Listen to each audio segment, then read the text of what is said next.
என் நெஞ்சில் குடியிருக்கும்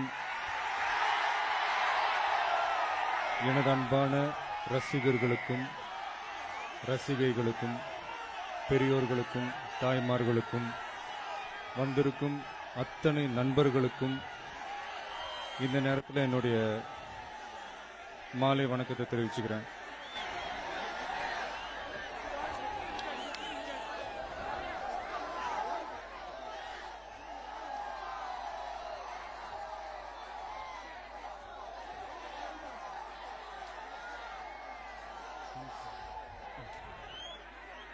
பொள்ளாச்சியிலிருந்து வேலாயுதம் ஷூட்டிங் முடிச்சுட்டு உங்க எல்லாரையும் பார்க்கணுன்ற ஆசையில இங்க நான் வந்திருக்கேன். உங்களுக்கு ஒரு சின்ன விஷயத்த முதல்ல தெளிவுபடுத்தணும்னு நான் ஆசைப்படுறேன். நான் ஒரு அரசியல்வாதியா இந்த மேடைக்கு நான் வரல.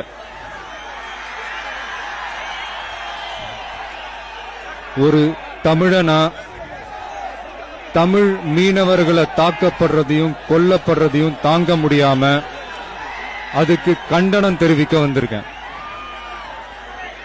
நம்ம குடும்பத்துல ஒரு அண்ணனை கொன்னுட்டா தம்பி எவ்வளவு வேகமா இருப்பானோ, ஒரு தம்பியை கொன்னுட்டா அண்ணன் என்ன கோவப்படுவானோ, ஒரு தாய் கண்ணீர் விட்டு அழும்போது அந்த மகன் என்ன வேதனைப்படுவானோ, அந்த வேதனையோட நான் வந்திருக்கேன். ஒரு தமிழன் தாக்கப்பட்டிருக்கும் போது தட்டி கேட்கிற ஒரு தமிழனாய் ஒரு சமூக உணர்வோட வந்திருக்கேன். தயவு செஞ்சு இந்த உணர்வுக்கு யாரும் அரசியல் சாயம் பூச வேணாம். இது நம்ம மக்கள் இயக்கத்தினுடைய முதல் பொதுக்கூட்டம். சந்தோஷமா இருக்கு. முதல் பொதுக்கூட்டமே ஒரு முக்கியமான குறிக்கோளுக்கு நடக்கிறத நினைச்சு பார்க்கும்போது ரொம்ப சந்தோஷமா இருக்கு. இந்த முழு ஏற்பாடையும் செஞ்ச நாகை மாவட்ட தலைவர் திரு சுகுமார் அவர்களுக்கும் அவருக்கு ஹெல்ப் பண்ண அத்தனை நண்பர்களுக்கும் பக்கத்து மாவட்ட தலைவர் அவர்களுக்கும் தமிழகம் முழுவதும் மாவட்ட நகர ஒன்றியங்களிலிருந்து கடலென திரண்டு வந்திருக்கும் உங்கள் அத்தனை பேருக்கும் இந்த நேரத்தில் என்னுடைய நன்றியை தெரிவிச்சுக்கிறேன்.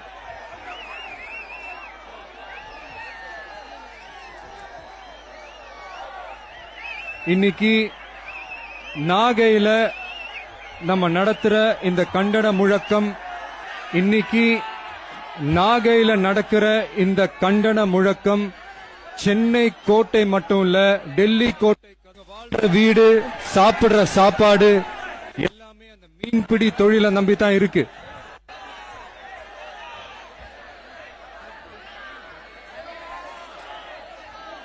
நித்திய கண்டம் பூரண ஆயுசுன்னு சொல்ற மாதிரி வச்சு இந்த தொழிலை செஞ்சுக்கிட்டு இருக்காங்க. அவங்கள பொறுத்த வரைக்கும் அந்த கடல் தான் அவங்களுக்கு தெய்வம் மாதிரி. அப்படிப்பட்ட அந்த கடல் மாதாவையும் மீறி இலங்கை ராணுவம் பல வருஷமா நம்ம தமிழ் மீனவர்களோட வாழ்க்கையோடும் உயிரோடும் விளையாடிக்கிட்டு இருக்காங்க. இந்த விளையாட்டை மத்திய அரசும் மாநில அரசும் வேடிக்கை பார்த்துக்கிட்டு இருக்கிற மாதிரி எனக்கு தோணுது. கேள்விப்பட்டது என்னன்னா, 1000க்கும் மேற்பட்ட நம்ம தமிழ் மீனவர்கள் தாக்கப்பட்டதாகவும் 540 மீனவர்கள் கொல்லப்பட்டதாகவும் நான் கேள்விப்பட்டேன். எனக்கு ஒரு எம்ஜிஆர் அவர்களுடைய பாட்டு தான் ஞாபகம் வருது.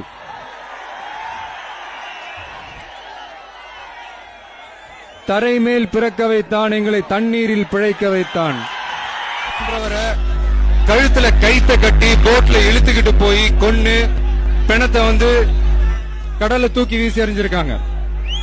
இவங்கெல்லாம் மனிதர்களா இல்ல அரக்கர்களான்னு எனக்கு தெரியல. இவ்வளவு நடந்தும் மத்திய மாநில அரசு ஏன் நடவடிக்கை எடுக்காம இருக்காங்கன்றது எனக்கு புரியல.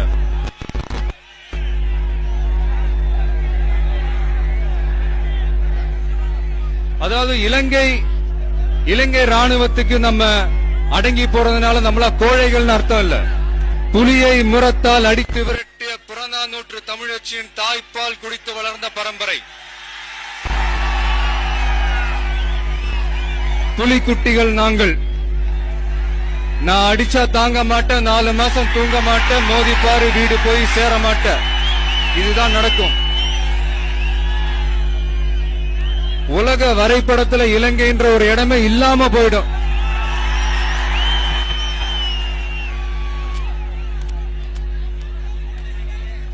பக்கத்து வீட்டுக்காரன் அஜய் எந்த பிரச்சனையும் ஆனான்னு அடங்கி இருக்கும். எங்க பொறுமையை சோதிச்சிடாதீங்க.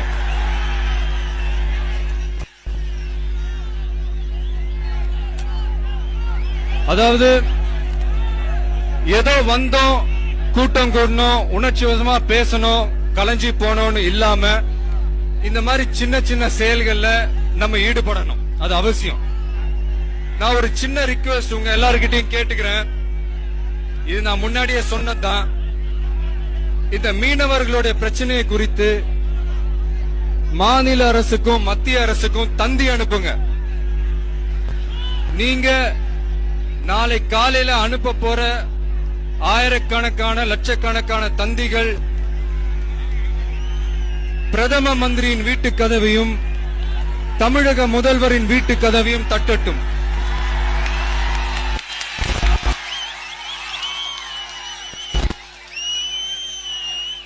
இந்த தமிழ் மீனவர்களோட இந்த பிரச்சனைக்கு இது ஒரு சின்ன ஆதாரமா இருக்கட்டும். நீங்களா செய்வீங்கன்னு நான் நம்புறேன்.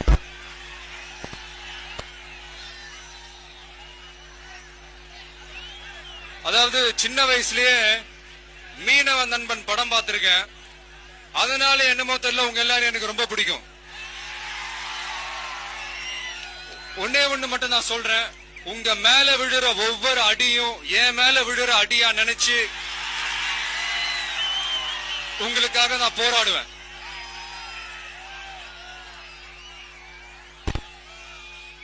அடுத்து என்னுடைய படத்தை பத்தி பேசணும்னு ஆசைப்படுறேன். காவலன் படத்தை பெரிய வெற்றி படமாக்கி உங்க எல்லாருக்கும் நன்றி.